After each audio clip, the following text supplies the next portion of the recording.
Hello everyone, welcome to अनिसर official. आइए आज मोशन पढ़ते हैं। Chapter 2 motion in straight line. Theory part देखते हैं क्या क्या है इसके अंदर। थ्योरी पढ़ना, कुछ वर्ड होंगे जिसको आपको जान लेना जरूरी है। जैसे जैसे ही आप मोशन को समझना चाहेंगे आपको रेस्ट पता होना चाहिए। व्हाट इज रेस्ट, है ना। रेस्ट समझ लेंगे फिर आपको मोशन।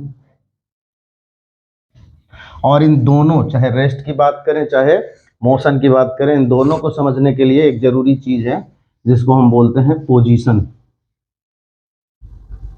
ठीक है, तो हम सब यहां से स्टार्ट करते हैं। किसी भी बॉडी की पोजीशन हम कैसे डिफाइन करेंगे, इसको बड़ा साधारण तरीके से अगर समझे तो किसी भी बॉडी की पोजीशन बताने के लिए आपको एक रेफरेंस पॉइंट पता होना चाहिए पहले से। रेफरेंस पॉइंट की बात करें, जो साधारण तौर पर रेफरेंस पॉइंट है वो होता है हमारा ओरिजिन, है ना। अगर प्लेन की बात कर लें, ऐसे ये एक्स एक्सिस, ये वाई एक्सिस, ये ओरिजिन। इन जनरल हम इसको ऐसे बोल सकते हैं कि रेफरेंस पॉइंट को हम ओरिजिन कंसीडर कर सकते हैं, या इसका उल्टा बोल रहे हैं कि हम ओरिजिन को रेफरेंस पॉइंट कंसीडर कर लेंगे। तो जब भी कभी किसी बॉडी के लोकेशन को आप बताएंगे किसी रेफरेंस पॉइंट के रेस्पेक्ट में, तो वो इसका, उस बॉडी का पोजीशन कहला जाएगा। ठीक है, मान लो इस लोकेशन की हम बात कर रहे हैं कि बॉडी अभी यहाँ है, फलाने लोकेशन पे है। ठीक है, कुछ भी आप बोल देंगे, यहाँ पे क्या है, ये बॉडी है। बॉडी का कोई भी पोजीशन बोल देते हैं। मान लेते हैं यहाँ से कोई स्टार्ट कर रहा है या कुछ है। तो बस इतना याद रखना है इसमें कि अगर हम ओरिजिन के रिस्पेक्ट में किसी भी बॉडी का लोकेशन बताते हैं तो उस बॉडी का पोजीशन हो जाता है ओरिजिन या रेफरेंस पॉइंट के रिस्पेक्ट में। जैसे अगर आप ये बोलते हो ना कि यहाँ से जाके आपको राइट ले लेना है, लेफ्ट, तो जो आप बोले यहाँ से जाके, ये यहाँ क्या है, इसमें वो आपका ये रेफरेंस पॉइंट है। जैसे अगर हम यहाँ खड़ा ये बोले कि उधर देखिए वो खिड़की है, तो अब हम क्या हो गए, हम रेफरेंस पॉइंट हो गए, और वो खिड़की क्या होगी, बॉडी। और हम क्या बता रहे हैं, उसका लोकेशन, मतलब उस खिड़की का क्या हो गया, पोजीशन हो गया। ठीक है, इस तरह से अगर आप फिजिक्स के निगाह से देखें तो सिंपल है कि अगर हम ओरिजिन के रेस्पेक्ट में या रेफरेंस पॉइंट के रेस्पेक्ट में जब हम किसी बॉडी का लोकेशन बताते हैं तो उसका पोजीशन कहलाता है। ठीक, अब बात है कि जब भी कभी पोजीशन आप कंसीडर करें तो दो चीज पे ध्यान दें। किस चीज पे ध्यान देना है, एक ओरिजिन या रेफरेंस पॉइंट के साथ टाइम,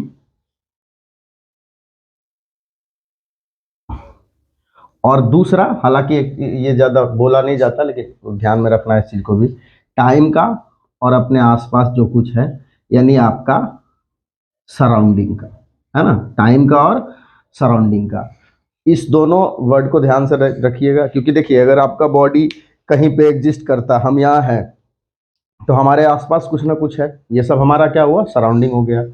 बाकी के ऑब्जेक्ट हमारे अलावा जो कुछ भी है, दरवाजा, खिड़की, बोर्ड, है ना, या और भी इस रूम में है, फैन है, ये जितना भी हमारे आसपास है सब क्या है, हमारा सराउंडिंग हो गया। तो टाइम का ध्यान रखना है और सराउंडिंग का ध्यान रखना। टाइम इसलिए क्योंकि आप चाहे चलो या एक जगह रुके रहो, टाइम तो रुकेगा नहीं, टाइम हमेशा आगे बढ़ते रहेगा, है ना। आपकी घड़ी कभी रुकती है, आप भले रुक जाओ, चलिए कोई बात नहीं। अब ध्यान से देखिए कि अगर इस पॉइंट पे कोई ऑब्जेक्ट है और ये ऑब्जेक्ट यही है, ये टाइम आगे चल रहा है, सराउंडिंग जैसे वैसे के वैसे है, टाइम बढ़ रहा है। अब ये ऑब्जेक्ट अगर टाइम के साथ या सराउंडिंग के रिस्पेक्ट में अपना पोजीशन ना बदले तो हम बोलते हैं ये क्या है, रेस्ट में है। और यही अगर अपना पोजीशन बदल ले टाइम और सराउंडिंग के साथ तो हम बोलते हैं ये मोशन में, है ना। तो पोजीशन के बारे में सिंपल सा, ये क्या हो सकता है, किसी भी बॉडी का लोकेशन किसके रेस्पेक्ट में, ये हो जाएगा with respect to reference point, है ना, या ओरिजिन। ये क्या हो जाएगा आपका, ये आपका पोजीशन कहला जाएगा बॉडी का। अगर आप रेस्ट को डिफाइन करेंगे तो सिंपल, कि अगर कोई बॉडी है ना, if a body does not changes their position with respect to time and surrounding,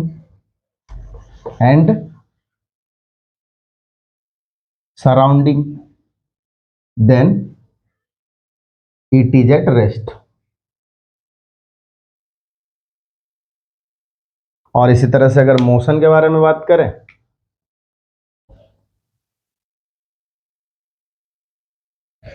तो मोशन में क्या बोल देंगे,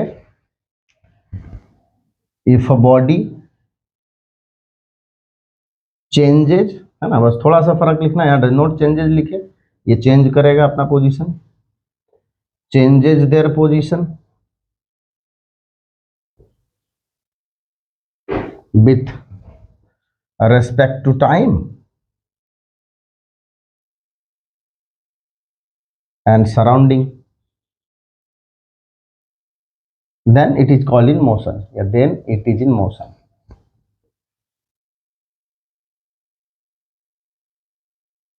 ठीक, अभी हम 1D में है, मतलब मोशन इन स्ट्रेट लाइन में, तो ज़्यादा हम वेक्टोरियली इसको लेके नहीं चलेंगे, है ना, सिंपल सिंपल। फिर से एक बार देख लीजिए, रेफरेंस पॉइंट हम किसको कंसीडर करते हैं, इन जनरल हम ये ओरिजिन को कंसीडर कर लेते हैं, जो हमारा एक्स एक्सिस और वाई एक्सिस का इंटरसेक्शन पॉइंट हो जाता है।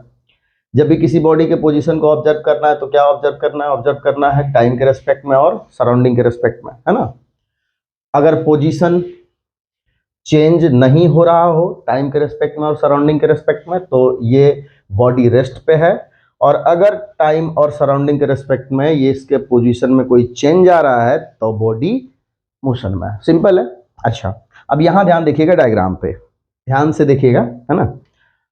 अब अगर मान लीजिए कि इस बॉडी की पोजीशन चेंज हुई, तो अभी यहाँ पे थोड़ी देर बाद ये आगे या पीछे कहीं हो जाएगा, हम यहाँ कंसीडर कर लेते हैं।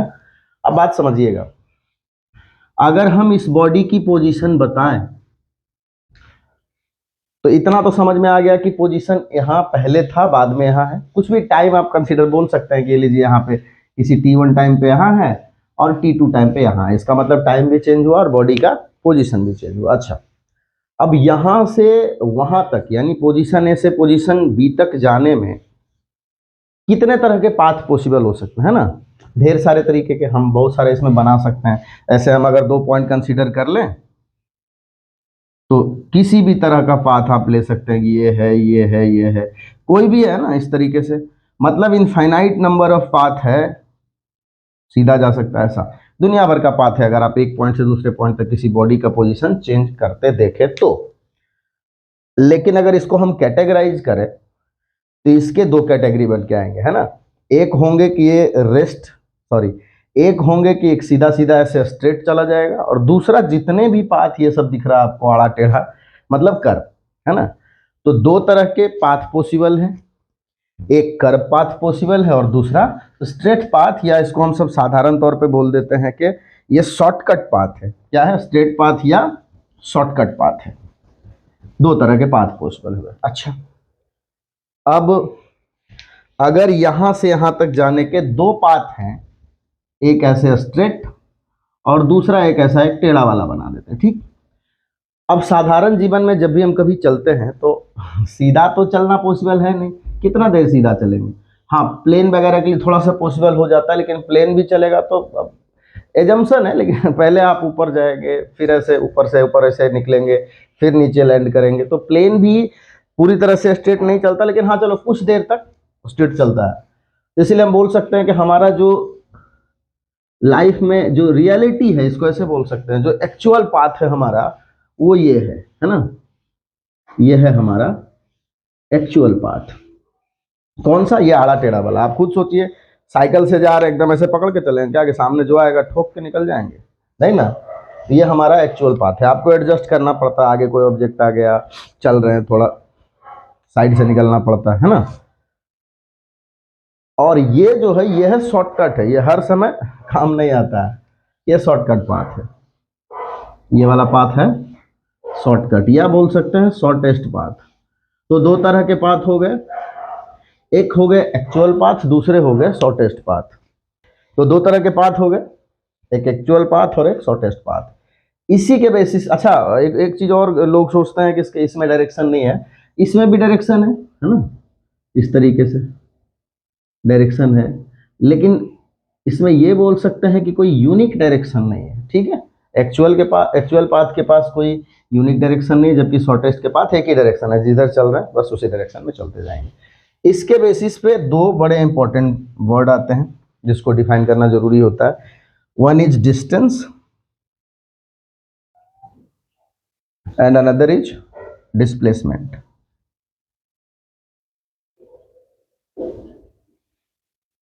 Distance and displacement. अच्छा, दोनों को हम एस से ही डिनोट करते हैं, बस फर्क क्या है, जिसके पास यूनिक डायरेक्शन होता है या साधारण तौर पे हम बोल देते हैं कि जिसके पास डायरेक्शन होता है उसके ऊपर हम एक एरो लगा देते हैं, और जिसके पास डायरेक्शन नहीं होता उसको ऐसे ही लिख देते हैं। ठीक है, ये एक्चुअली में आगे चल के पढ़ेंगे हम जब scalar vector motion in plane में, तो वहाँ बाकी बातें समझ में आ जाएगी। अभी सिर्फ इतना कि एक के पास यूनिक डायरेक्शन है, एक के पास यूनिक डायरेक्शन नहीं है, डायरेक्शन होता है लेकिन मल्टीपल टाइम चेंज होता है, इसलिए हम बोलते हैं डिस्टेंस हैज नो डायरेक्शन। चलिए कोई बात नहीं। अब डिस्टेंस हम किसको बोलेंगे, जो अब दोनों चल रहे हैं तो कुछ ना कुछ आप लेंथ चलेंगे, है ना, इसमें भी कुछ यहाँ से यहाँ तक का लेंथ होगा, चाहे आप ऐसे चलें सीधा चलें या ऐसे टेढ़ा चलें, रियल मतलब एक्चुअल पाथ से होके जाएं तो भी कुछ लेंथ आपको कवर करना पड़ेगा, और शॉर्टेस्ट पाथ से चलेंगे तो भी आपको कुछ लेंथ कवर करना पड़ेगा। हाँ, तो दोनों में हम कुछ ना कुछ लेंथ चल रहे हैं। जो लेंथ हम चलेंगे एक्चुअल पाथ में वो लेंथ कहलाएगा डिस्टेंस, और जो लेंथ हम चलेंगे शॉर्टेस्ट पाथ में ये कहला जाएगा आपका डिस्प्लेसमेंट। तो इसमें डिस्टेंस में लिखा जाता है the length of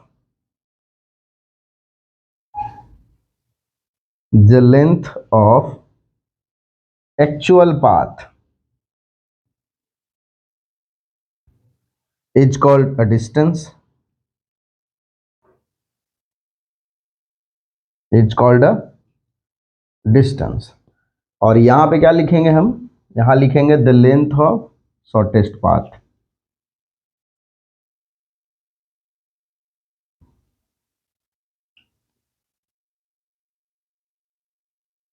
length of shortest path is called displacement.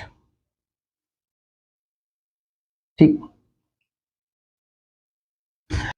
इसके लिए एसआई यूनिट है ना, तो अगर एसआई यूनिट की बात करें, दोनों लेंथ ही है, तो चाहे एसआई यूनिट आप डिस्टेंस की लिखें या डिस्प्लेसमेंट की लिखें, दोनों के लिए एसआई यूनिट मीटर हो जाएगा, है ना।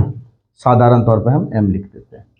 और अगर इसके अलावा एक चीज और कि ये क्वांटिटी कैसी है, याद रखना, it is a scalar quantity, it is a scalar quantity. कौन सा, डिस्टेंस, क्योंकि इसके पास यूनिक डायरेक्शन नहीं है।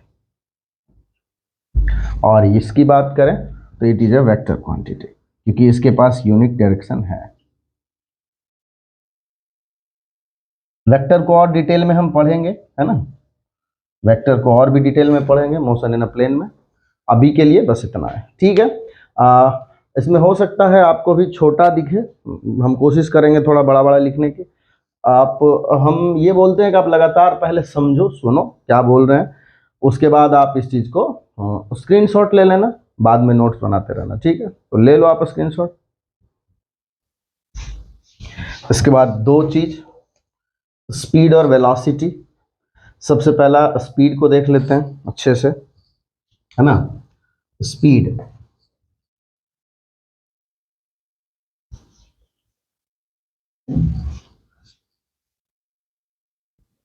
स्पीड को हम इन जनरल v से डिनोट करते हैं। अगर हम शॉर्टेस्ट पाथ चलेंगे तो इसका जो लेंथ होगा वो डिस्प्लेसमेंट कहलाएगा, और अगर एक्चुअल पाथ पे हम चलेंगे इसका जो लेंथ होगा ये डिस्टेंस हो जाएगा, है ना। तो हम डिस्टेंस समझ गए क्या होता है, और डिस्प्लेसमेंट समझ गए क्या होता है ना। ओके, और ये समझ गए कि बॉडी का पोजीशन क्या होता है। तो एक चीज में हम और ऐड ऑन कर देते हैं, जहां से स्टार्ट करते हैं वो क्या हो गया, ये हमारा इनिशियल पोजीशन हो जाएगा बॉडी का, इनिशियल पोजीशन या इनिशियल पॉइंट भी बोल सकते हैं, और ये हमारा फाइनल पोजीशन हो जाएगा। ठीक, यहां तक की बात समझ में आ गई। अब अगर स्पीड समझते हैं, देखो इसको दो तरीके से देखा जाता है, एक तो मैथमेटिकल फॉर्मुलेशन में कैसे समझते हैं ये, और एक जनरल डेफिनेशन। जनरल डेफिनेशन क्या, आप कैसे समझते हो कोई भी बॉडी स्पीड में, स्पीड ज़्यादा है या कम है। जो फास्ट चल रहा है इसका मतलब उसका स्पीड ज़्यादा है, और जो स्लो चल रहा है उसका स्पीड कम है ना। इस तरह से समझते हैं इसको हम। इसका मतलब कोई भी बॉडी कितना फास्ट है या कितना स्लो है, a body is how fast और हाउ स्लो, हाउ फास्ट और how slow is termed as its speed, है ना। ये जनरल बात हो गया।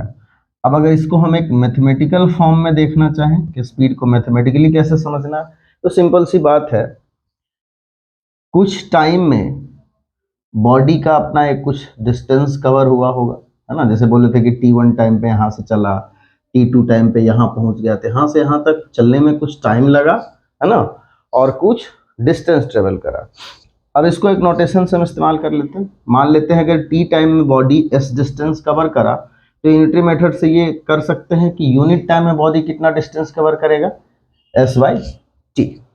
ठीक है, इसका मतलब यहां से निकल के आ गया कि अब बॉडी जितना डिस्टेंस कवर करेगा इन यूनिट टाइम, ये उसका क्या कहला जाएगा, स्पीड है, साधारण। चलिए, तो इस तरह से हम लिख सकते हैं, the distance covered by the body, the distance covered by the body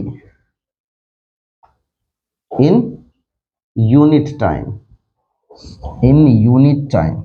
unit time का मतलब क्या हो गया, वही 1 सेकेंड बोल सकते हैं, 1 आवर बोल सकते हैं, 1 मिनट बोल सकते हैं, ना। ये सब क्या हो गया, यूनिट टाइम है। तो distance covered by the body in unit time, यही इसका स्पीड है। It's called its speed, it's called its speed, simple. और यहां से अगर हम फॉर्मूला बनाना चाहें स्पीड का, तो स्पीड इक्वल टू हो जाएगा distance by time, speed equal to क्या हो जाएगा, डिस्टेंस बाय टाइम। और अगर सिंपल फॉर्मूला बनाना चाहें तो v इक्वल टू S/T। इसके अलावा इसमें कुछ जरूरी बात हम और ऐड कर देते हैं। अगर इसकी SI यूनिट की बात करें तो इजीली आप समझ सकते हो SI यूनिट क्या हो जाएगा। ऊपर देखो डिस्टेंस है, नीचे टाइम है। डिस्टेंस को हम मेजर करेंगे मीटर में और टाइम को मेजर करेंगे सेकंड में, तो मीटर पर सेकंड। अगर हम बात करें इसके डायमेंशन की, अच्छा, जो बच्चे यूनिट डायमेंशन का सीरीज नहीं देख पाए देख लीजिए, हालांकि ज़रूरत नहीं है। हम जहाँ कहीं भी अभी जब हम पार्टिकुलर टॉपिक पढ़ाएंगे तो हम उसके डायमेंशन की भी बात करते जाएंगे। क्यों? क्योंकि हम इस बात को जानते हैं कि जिस समय यूनिट डायमेंशन आदमी फर्स्ट चैप्टर कोई भी बच्चा पढ़ता है, कोई भी स्टूडेंट पढ़ता है, तो उस समय उसको पूरे फॉर्मूले नहीं पता होते हैं फिजिक्स के। अगर पूरे फॉर्मूले पता नहीं है तो उस समय सिर्फ वो देख लेता है, लेकिन पूरी तरह से बात समझ में नहीं आती है। ठीक, तो अभी हम बताते चलेंगे डायमेंशन भी। डायमेंशन क्या हो जाएगा इसका, डायमेंशन ऊपर देखिए लेंथ है ना, एल यूज कर लेंगे, अभी डेफिनेशन में लिखे भी थे, लेंथ ऑफ एक्चुअल पाथ, है ना। तो लेंथ ऊपर है, नीचे टाइम है, तो L/T। और इसी को जब आप सॉल्व करेंगे तो T का पावर नीचे 1 है, तो ऊपर जाके LT-1 बन जाएगा ये। तो इस तरह से डायमेंशन हो गया। ये कैसी क्वांटिटी है, टाइम एक स्केलर क्वांटिटी है, इसमें कोई बहस करने वाली बात नहीं है। टाइम कैसी क्वांटिटी है, टाइम स्केलर क्वांटिटी है। ये हमेशा पॉजिटिव भी रहेगा, कभी पीछे नहीं चलता। वो सब टाइम मशीन वाली बात बाद में देखिएगा, अभी फिलहाल ये हमेशा पॉजिटिव होता है और स्केलर होता है।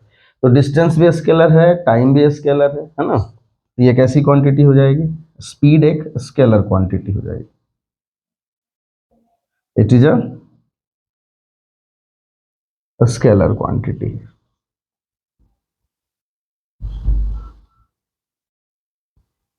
स्केलर क्वांटिटी, तो इसका यूनिट, इसका डायमेंशन एक बार फिर से देख लीजिए। स्पीड क्या है, अ बॉडी हाउ फास्ट और how slow is termed as its speed.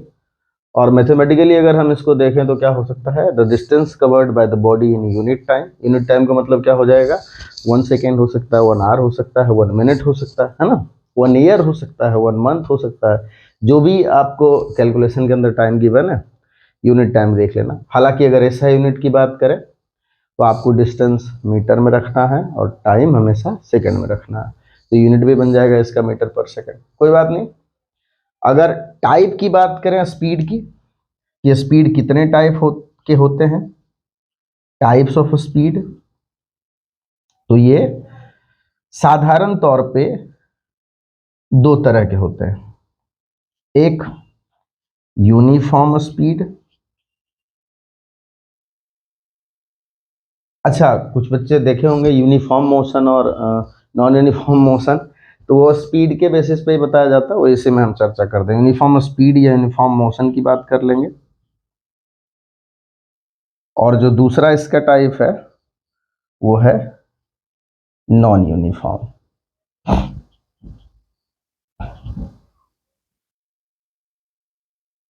तो यूनिफॉर्म स्पीड या यूनिफॉर्म मोशन या नॉन यूनिफॉर्म स्पीड या नॉन यूनिफॉर्म मोशन, ये देख लेंगे। ठीक, अब ये दोनों स्पीड देख लेते हैं। यूनिफॉर्म स्पीड,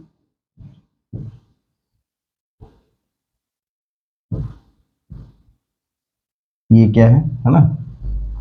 चलिए सबसे पहले अगर हम डायग्राम की बात करें, अच्छा हम मोशन इन स्ट्रेट लाइन पढ़ रहे हैं तो ज्यादातर हम स्ट्रेट लाइन ही खींच देंगे, आप समझ लेना, ठीक है। अगर मान लो ये बॉडी को यहां से यहां तक जाना है, मान लीजिए ए से बी तक का डिस्टेंस है 10 मीटर। हम सिंप्लिसिटी के लिए डेटा जानबूझ के सिंपल ले रहे हैं कि परेशानी ना हो समझने में। 10 मीटर है और मान लीजिए टाइम लगता है 5 सेकेंड का। कितना टाइम लगा? 5 सेकेंड का।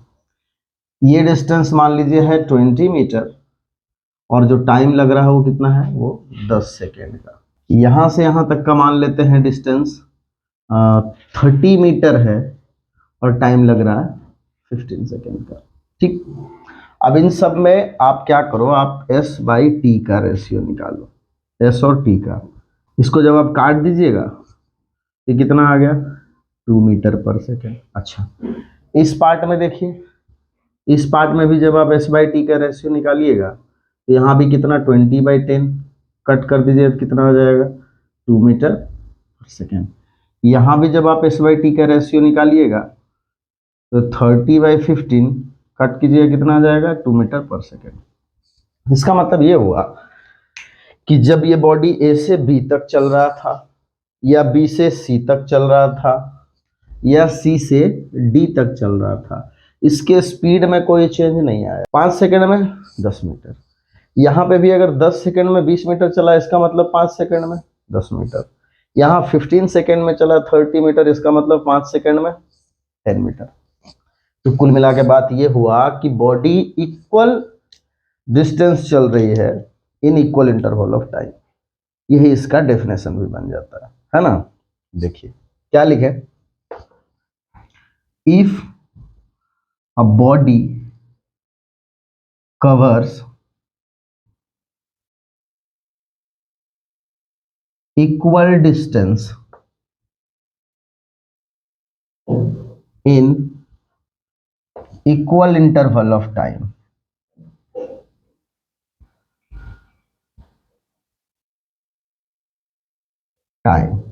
equal interval of time, then its speed is said to be known as है ना यूनिफॉर्म। ठीक, सिंपल है। If a body covers equal distance in equal interval of time then its speed is said to be uniform speed. अच्छा अगर इसके हम graph की बात करें,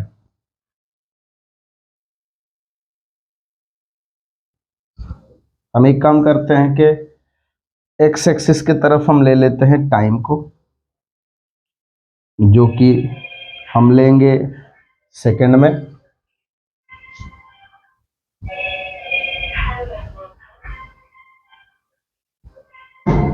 और बाय एक्सिस की तरफ हम ले लेते हैं डिस्टेंस को, जो कि होगा मीटर में, है ना।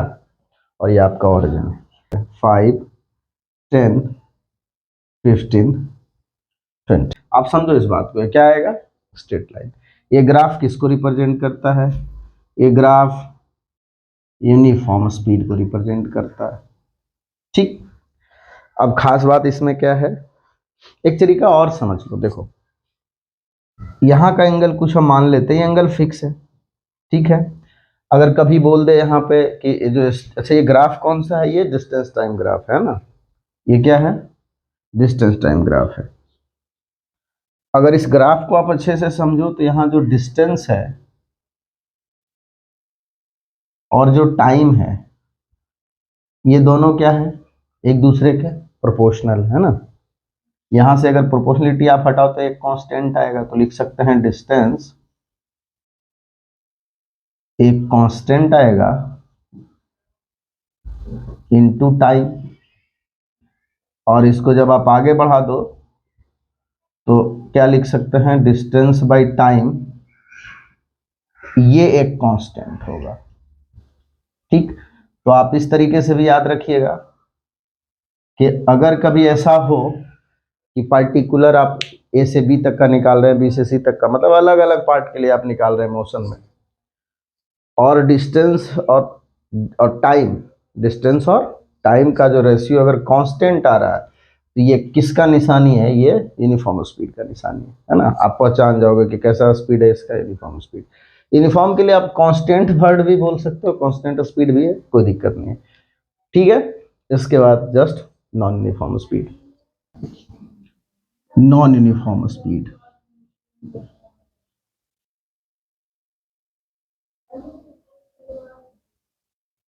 Non uniform speed. फिर से हम एक डेटा लेते हैं।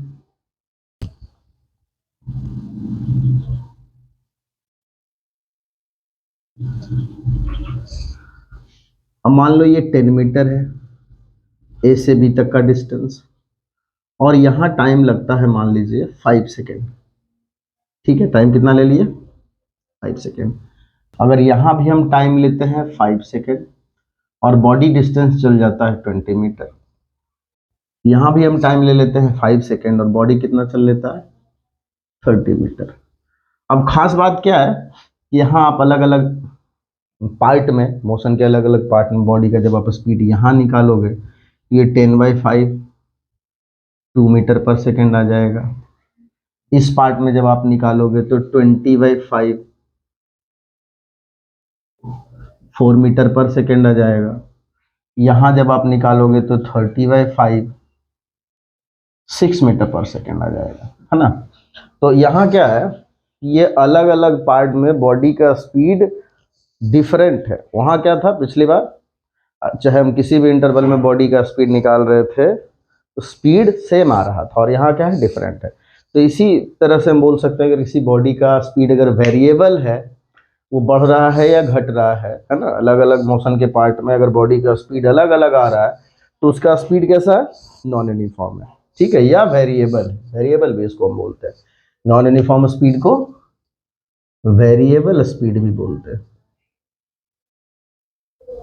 तो आई थिंक आपको बात समझ में आ गई होगी कि अगर बॉडी को हम टाइम दे इक्वल, टाइम इंटरवल कितना दे रहे हैं? इक्वल, और डिस्टेंस वो अलग अलग चले, तो इसका मतलब ये हुआ कि बॉडी का जो स्पीड है वो नॉन यूनिफॉर्म है ना। चलिए यहां लिख देते हैं हम इस बात को। If a body covers unequal distance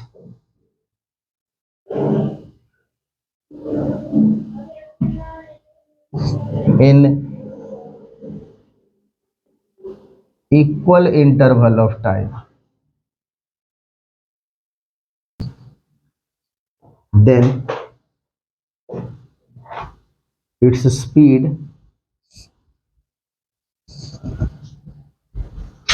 is said to be non-uniform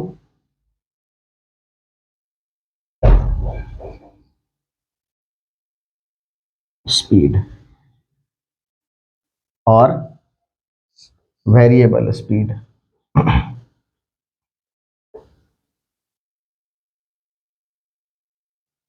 uniform speed का जो आप ग्राफ देखे थे वो कैसा आया था, उसको हम इधर साइड में बना देते हैं। वो आया था एक स्ट्रेट लाइन, है ना, ऐसा।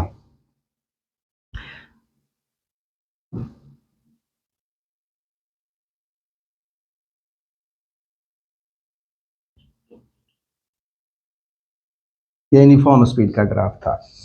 इसके अलावा कुछ भी अगर हम बनाते हैं इस स्ट्रेट लाइन के अलावा तो सब के सब क्या हो जाएगा, नॉन यूनिफॉर्म। अच्छा ध्यान रहे, ये ग्राफ कैसा है, ये एसटी ग्राफ है ना। अभी आगे और भी हम इस पर बात करेंगे। अगर बीटी ग्राफ होगा तो यूनिफॉर्म स्पीड कैसा बनाएंगे, अगर एटी ग्राफ हो तो यूनिफॉर्म स्पीड कैसा बनाएंगे, देखते हैं उधर बाद में बात, वो सब बात की बात है ना। कुछ ग्राफ जनरल याद रखिए, कभी अगर ऐसा ग्राफ दिख जाए, है ना। अच्छा, ग्राफ को पढ़ने का एक तरीका आप याद रखिएगा, हम आपको दिखा देते हैं, सब लोग ध्यान से इस चीज को समझेंगे भी। कैसे समझेंगे, इसके आप हाफ पार्ट को ढक देना, क्या करना, ढक देना। देखिए, अगर आप इस पार्ट को ढक लेते हैं तो आपको क्या दिख रहा है, टाइम की तरफ अगर हम इधर टाइम ले लेते हैं और इधर डिस्टेंस ले लेते हैं तो ध्यान से देखिए, टाइम की तरफ ये ग्राफ कम जा रहा है, डिस्टेंस की तरफ ज्यादा जा रहा है। इसका मतलब कम टाइम में ज्यादा डिस्टेंस। और यही अगर हाफ पार्ट इधर ढक ली तब क्या है, अब ऊपर की तरफ ग्राफ नहीं जा रहा है, मतलब डिस्टेंस ज्यादा नहीं हो रहा है, टाइम ज्यादा चल रहा है। अगर कभी ऐसा हो कि डिस्टेंस कम चले, टाइम ज्यादा गुजर रहा है, इसका मतलब कि स्पीड घट रहा है ना। इसका मतलब स्पीड क्या हुआ, घट रहा है, डिक्रीज हो रहा है। अच्छा, दूसरा,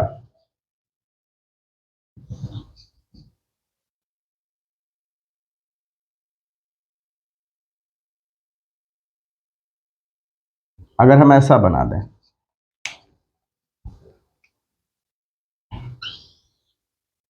फिर से वही है, आप हाथ ढक के देखिए, अगर इतना ढक ली तभी क्या है, अभी ये ग्राफ आपको राइट साइड ज्यादा जाता हुआ दिख रहा है, मतलब टाइम ज्यादा गुजर रहा है, और ऊपर कम जा रहा है, इसका मतलब डिस्टेंस कम चल रहा है।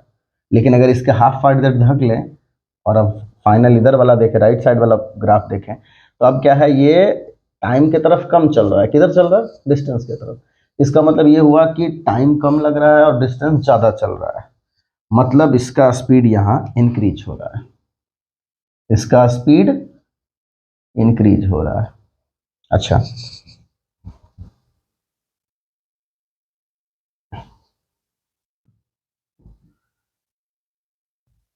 बैठ जाओ।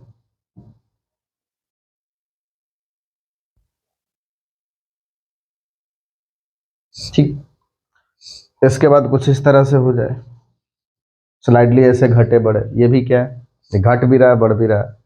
इसके अलावा कुछ जरूरी नहीं स्लाइड चेंज है, अचानक से आ सकता है, सडन चेंज भी आ सकता है।